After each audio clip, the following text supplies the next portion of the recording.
ஐயா, அந்த காலங்கள்ல சுவாமி கிட்ட வந்தவங்க எல்லாமே ஒருவர் மூலமா ஒருவர் சொல்லி, இந்த மாரி அங்க மகான் இருக்காரு அப்படின்னு சொல்லி தான் அந்த கம்யூனிகேஷன் வந்தாங்க. ஒரு சில பேர் லெட்டர் கடிதங்கள் அவ்வளோதான் டெக்னாலஜி. அதன் மூலமா தான் சாமி கிட்ட வந்தாங்க. இன்னைக்கு இன்னைய காலகட்டத்தில வந்து இந்த Facebook, WhatsApp இதன் மூலமா இந்த தொழில்நுட்பங்கள கடந்து அதன் மூலமா சாமி கிட்ட வரவங்க நெறைய இருக்காங்க. இது 2த்தையும் நீங்க பார்த்துருக்கீங்க. அந்த தொழில்நுட்பங்கள்ல சாமி வர்றத பத்தி நீங்க என்ன நினைக்கிறீங்க? நல்ல வளர்ச்சி.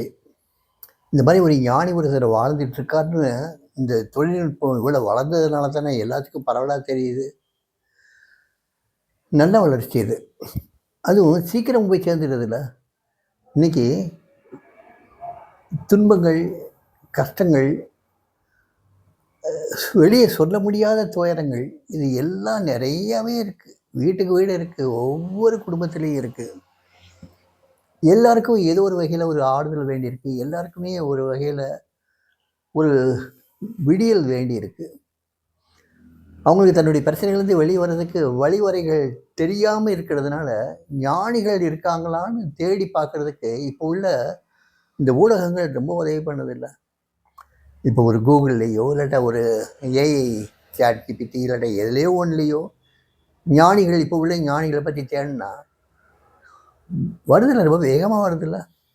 இப்போ வந்து உயிருள்ள ஞானிகள் யார் இருக்காங்க, ஏற்கனவே சமாதியான ஞானிகள் யார் இருக்காங்க, ஞானிகளுடைய நூல்கள் எதெல்லாம் இருக்குது, எதெல்லாம் இன்றைக்கி வந்து எங்கெல்லாம் கிடைக்கும், இது எல்லாமே வந்து தகவல் தொழில்நுட்பம் மூலமாக இந்த மாதிரி சீக்கிரம் கிடைச்சிடுறதில்ல.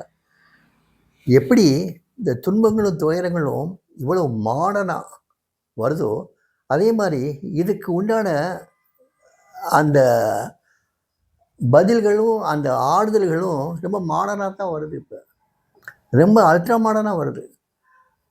ஒருத்தருக்கு வந்து இப்போ வந்து நீங்கள் வந்து எழுதி கேட்டிங்கன்னா பதில் உடனே வருதில்ல. எத்தனையோ ஞானிகள் வந்து இப்போ இதுக்குன்னே ஒரு டீமை வச்சுருக்காங்கல்ல. அவங்களுக்கு வந்து கீதையிலேருந்து 2 கோட் பண்ணி சொல்கிறாங்க. இன்னும் ஏதோ ஒரு ஞானிகள் வாசகத்திலேருந்து 2 கோட் பண்ணி அவங்களுக்கு எழுதுகிறாங்க. அதை படித்த உடனே அவங்களுக்கு ஒரு தெளிவு ஏற்படுது. மறுபடியும் அந்த இடத்துக்கு போகணுன்னு ஆசைப்படுறாங்க. ஸோ இந்த தொழில் வளர்ச்சி வந்து ஆன்மீக வளர்ச்சிக்கும் ஒரு உறுதுணையாக நிற்குது. அதே சமயத்தில் இந்த தொழில்நுட்ப வளர்ச்சி வந்து சிலரை சோம்பேறியாகவும் ஆக்கிடுது. எதுக்கெடுத்தாலும் இதை பார்த்து படிக்கணும்னு நினைக்கிறாங்களே தவிர்த்து அவங்கள நேரில் போய் பார்த்து அங்கே வந்து ஒரு தபஸ், ஒரு அபியாசம் பண்ணணுங்கிற ஒரு நினப்பு குறைஞ்சி போச்சு. எல்லாம் எனக்கு தெரியுமே, ஏன்னா அறிவுபூர்வமாக எல்லாமே சேகரித்து வச்சுக்கிடுறாங்க, உணர்வுபூர்வமாக சேகரித்து வச்சுக்கிடுறாங்க. ஆனால் அனுபவபூர்வமாக வரணுங்கிறது தெரிய மாட்டேங்குது. இது வந்து என்னுடைய ஒரு பின்னடைவு. மற்றபடி நிறைய விஷயங்கள் தெரிஞ்சிக்க முடியுதுல்ல, அது நல்ல ஒரு முன்னேற்றம் தான். அது ஞானிகளை பற்றி தெரிஞ்சுக்கிறது, ஞானிகளுடைய ஒர்க்ஸை பற்றி தெரிஞ்சுக்கிறது, அவங்களுடைய பயோகிராஃபி தெரிஞ்சுக்கிறது, வாழ்க்கை முறையை பற்றி தெரிஞ்சுக்கிறது, வாழ்க்கை சரித்திரத்தை பற்றி தெரிஞ்சுக்கிறது, எல்லாத்துக்குமே பிரயோஜனகரமாக இருக்குது. இன்னொரு பக்கத்தில் வந்து இது வந்து மக்களை அனுபவபூர்வமாக உணர்றதுக்கு உண்டான சந்தர்ப்பத்தை உருவாக்கி கொடுக்க மாட்டேங்குது, அதை தூண்ட மாட்டேங்குது. அது வந்து ஒரு பின்னடைவு. அதனால் 2 பக்கமும் இருக்குது.